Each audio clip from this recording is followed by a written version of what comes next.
It'll buff right out, won't it? Sure. Okay, so here's the road. We did mark the asphalt just a little right here and back there, but looks good as new, doesn't it? Okay, we're gonna tear down a potato cellar today. This is an old potato cellar. I used to build shit tons of these back in the day. And they just take poles and they put them up like an A-frame, and you cut the walls pretty much. These are pretty bad. This was put in the ground, so you really don't get a lot of compaction. So anyway, the plan is to tear all the straw and stuff off, or the dirt off, and then cave it in. And then he's got to take those footings on the side walls and get them down here in the bottom, and then cover it all up. Ain't you, Bob? Yeah. So we brought the big bucket. We're going to use the big bucket.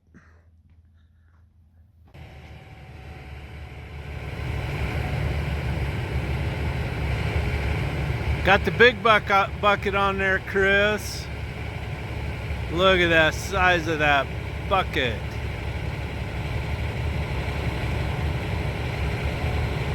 Oh yeah, this is gonna work good.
pick up the bucket here.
So you see that 336, that ass end bouncing up and down?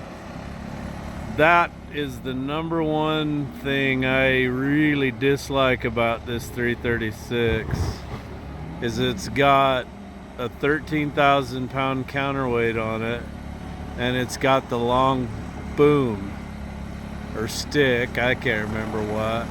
They make a 13,000 and a 15,000 pound counterweight. Why, for the love of all that's good, does it get built with a long stick and a little counterweight? But that thing, you know, I'd like to put a bigger bucket on it, but look at it jump. I mean, with that little bucket on there clear full of some heavy material, you get it out there, that thing will tip over. It'll go right on its head. It's very, very unstable.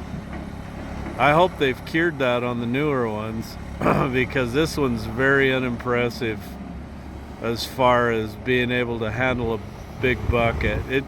I just don't think you could get a bigger bucket on it and be able to handle it. If you stretched out there like he is right there, it's like a rocking chair. So I don't know what to do about that. Get a 343 and drill some holes on the back and bolt one of those to the back. That'd add an extra 3,000 or 4,000 pounds.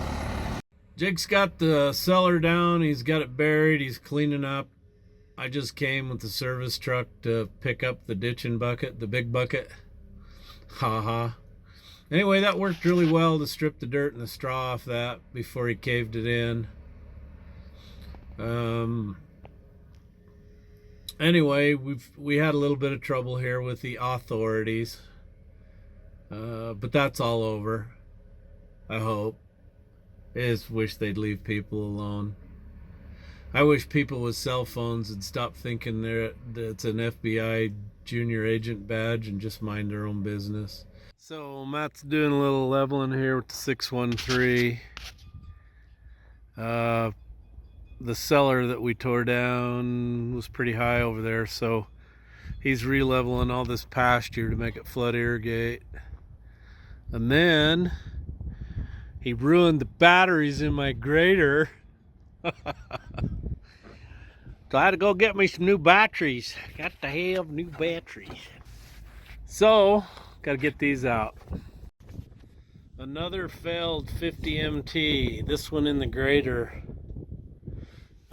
We don't know what's wrong. We thought it was the batteries. They were 2012 batteries. We replaced the batteries and all it does is clunk. And I crossed the two positives and the motor will not turn. Should have called my buddy Dean Schatz for one of those leak-proof MT39s. Well, I think we found our starter problem. It tore the brushes completely out of it into chunks and pieces. That's why she no go. So I need my buddy Dean Schatz. I need another starter, Dean.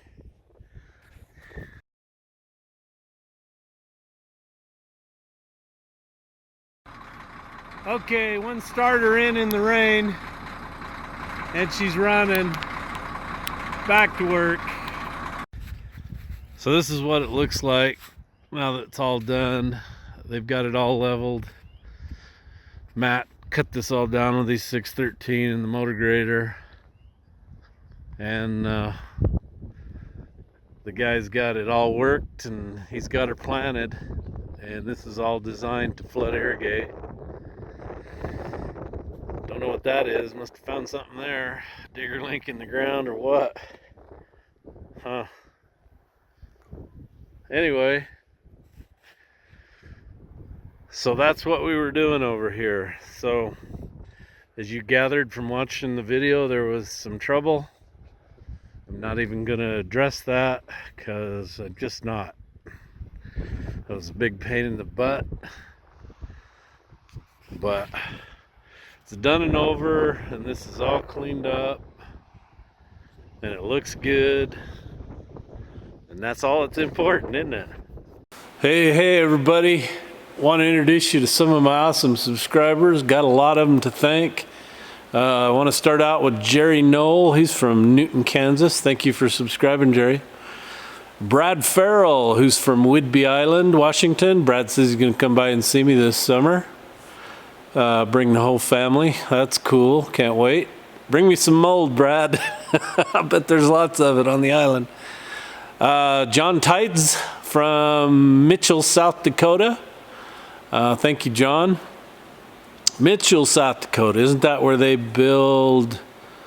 Can't remember what brand it is. They build belly dumps there, don't they, John?